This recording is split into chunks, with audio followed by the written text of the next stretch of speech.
Армысыздар, ұлт өміріндегі өзекті мәселелер мен халық тұрмысындағы қоламталы тақырыптарды қаузайтын Көкейтесті каналының оқырмандары. Біз бүгін елдің пікірі екіге жарылып жатқан Қытайдың Қазақстанға визасыз кіру мәселесін тілімізге тиек еткелі отырмыз. Соңғы кездері Қазақстан Республикасының үкіметі мен Қытай Халық Республикасының үкіметі арасындағы визалық талаптардан өзара босату туралы келісімге қол қою туралы үкімет қаулысының жобасы жарияланды. Аталған жоба бойынша қытайлар Қазақстанға 30 күн визасыз кіре алады.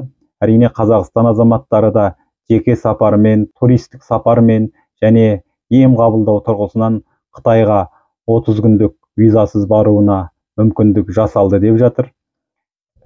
Қазақстан билігі бұл екі ел арасындағы қатынастың дамуы, сондай-ақ еліміздің барлық іскерлік саласын, әсіресе туризм саласын дамытуға визасыз режимнің пайдасы көп деп отыр.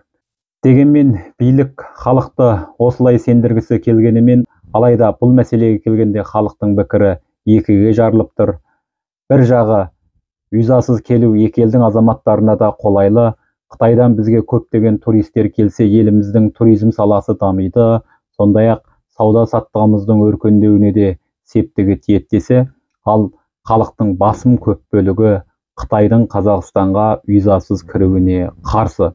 Әрине, қарсы топтағыларда шетел азаматтары елімізге саяхаттай келсе, туризмнің дамитынын, әртүрлі салалардың өркендейтінін білмей, сезбей отырған жоқ.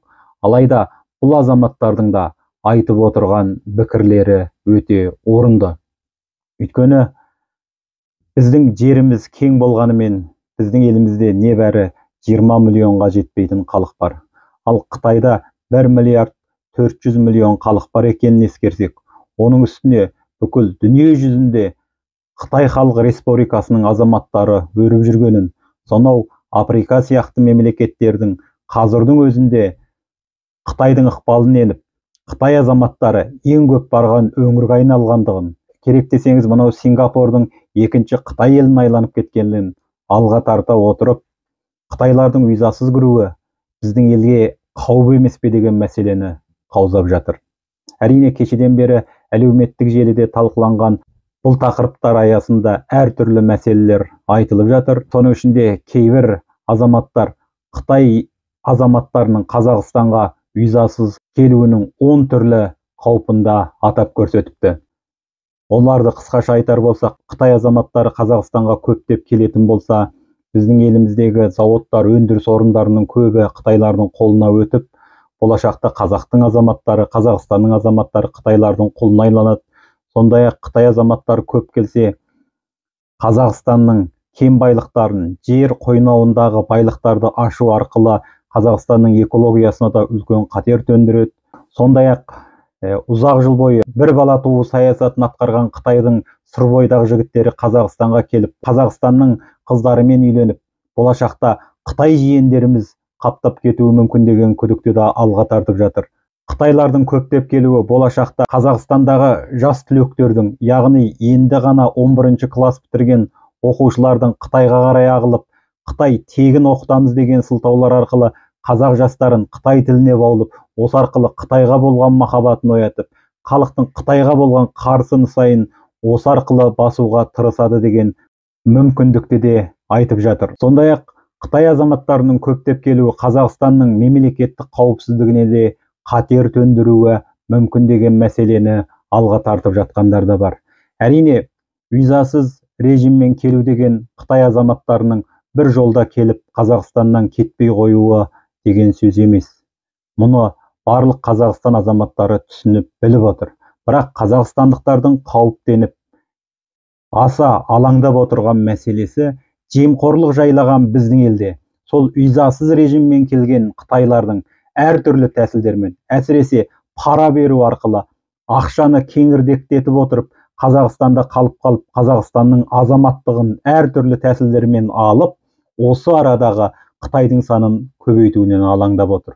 Қазірдің өзінде Қазақстанда Қытайдың саны аз емес, дегенмен өткен 30 жылдық саясатымызда Қазақстан өз әлінше Қытайды кіргізбеуге тырысып бақты, әрине кірді.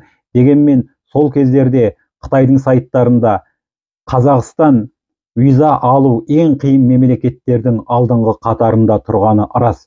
Міне сосында 30 жыл ішінде сонау Африка елдерімен және басқа мемлекеттермен, керек десеңіз мынау іргеміздегі Тәжікстан елімен салыстырғанда Қазақстандағы Қытайдың саны салыстырмалы түрде аз болды.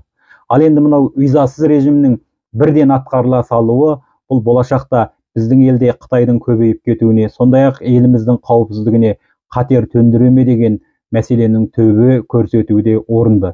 Себебі жаңа айтып өткеніміздей, алтынды көрсе періште жолдан таяды дегендей, онысы да жемқорлық жайлаған біздің елде Қытайдың қызығып отырғаны да Қазақстандағы үлкен мүмкіндіктер.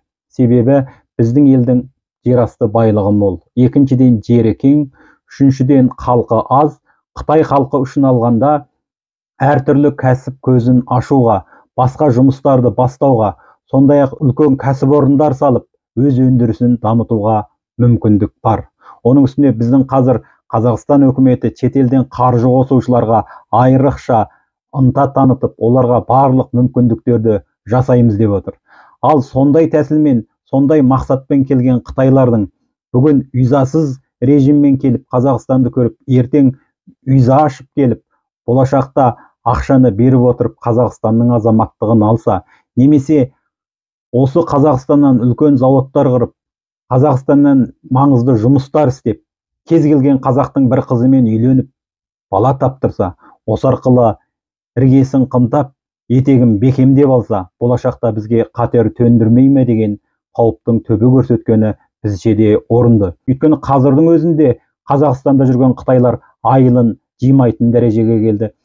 Себебі олар біздің билік басындағыларды кеңірдектете отырып пара беріп қойған. Керек десеңіз ұлттық қауіпсіздік комитетіндегілер болсын, немесе біздің қоғамдағы ықпалды азаматтар болсын, солардың ақшасын алғаннан кейін соларды сырттай қорғап жүретін болған.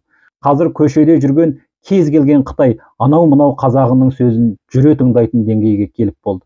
Міне осындай жағдай астында визасыз режиммен келген қытайлардың болашақта Қазақстанда көбеюі, олардың әртүрлі тәсілдермен Қазақстан азаматтығын алуға немесе уақыттық болса да тұрып қалуға тырысуы біздің елге қатер төндіреді деген күдіктің қисыны жоқ емес әрине.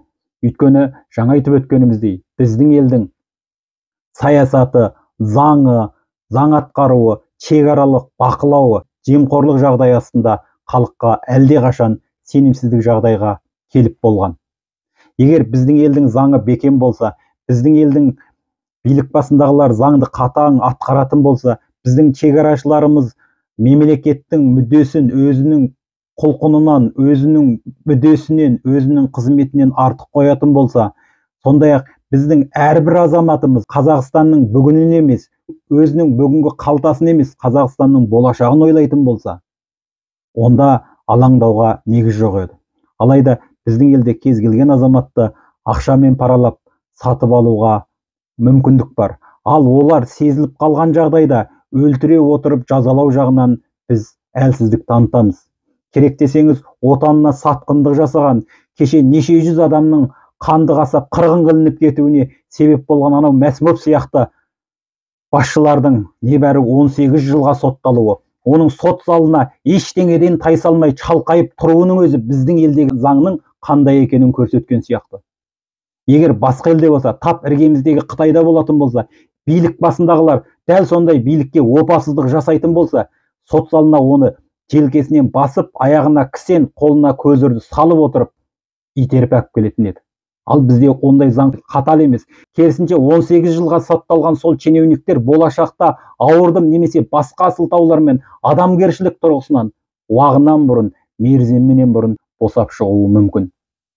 Демек, осы сияқты біздің елде жаңағы қытайлардың 10 мың Қытай келсе, соның біреуі заңды бұза отырып, біздің заңдарымызды белшесінен баса отырып, ақша төлеп, Қазақстанда қалып қалған жағдайда, немесе Қазақстан азаматтығын алған жағдайда, заң бұзған жағдайда, оған қандай жаза қолданылатыны, және оған көмектескен шен-шекпенділер қалай жазаланатыны жөнінде біздің қолымызда қазірше ашық ақпарат жоқ. Бәрі заң бойынша дегенмен, заң да ақшаның алдына келгенде өкшесі қисық болып кететіні жасырын емес. Сосында бүгінгі біздің халық визасыз режим мың жерден біздің экономикамыздың дамуына пайдалы болса да, үлкен сенімсіздікпен қарап отырғаны жасырын емес. Әрине, қытайдық саяхатшылар біздің елге келсе, біздің елдің ішкі туризмі қаншалық деңгейде дамыған, соншама көп туристерді қабылдай алатындай біздің инфрақұрылымдарымыз толық дамыған ба? Мәселе осында. Жаз мезгілі кезінде ішкі туризмнің, яғни ішкі нарықтың өзінің толық қажетінен шыға алмай жатқан біздің туризм саласы шетелден қаптап келген қалың туристерді толық қабылдауға, оларды ырас етіп аттандыруға қауқары жете қояр ма екен? Қытайдан келгендер біздің неміз қызықтыруы мүмкін. Табиғат Қытайда да бар. Барлық нәрсе Қытайда бізден жақсы болса жақсы, жаман емес. Алайда Қытай елінің бір ерекшелігі, Қытай азаматтарының шетелге көп саяхаттайтыны қазір бүкіл әлемнің назарын аударып отырған рас. Франция, Германия сияқты мемлекеттер Қытайдан туристерді тарту үшін әртүрлі тиімді саясаттар қолданып отырғаны да шын. Оны көріп біліп отырмыз. Алайда ол елдерде заң қатаң. Кез келген азамат Қытайдың берген аз ғана ақшасы үшін өз елінің заңын бұзбайды. Өз елін құрметтейді, заңын құрметтейді, халқын құрметтейді, елінің болашағын құрметтейді. Ал біздің ел сондай деп айта аламыз ба? Өйткені қазірге дейін біздің шенеуніктер түрмеге түссе, аз ғана ақшасын қайтарады, жеген ұшан теңіз мүлкінің бір бөлімі, көп бөлімі өзінде қалады.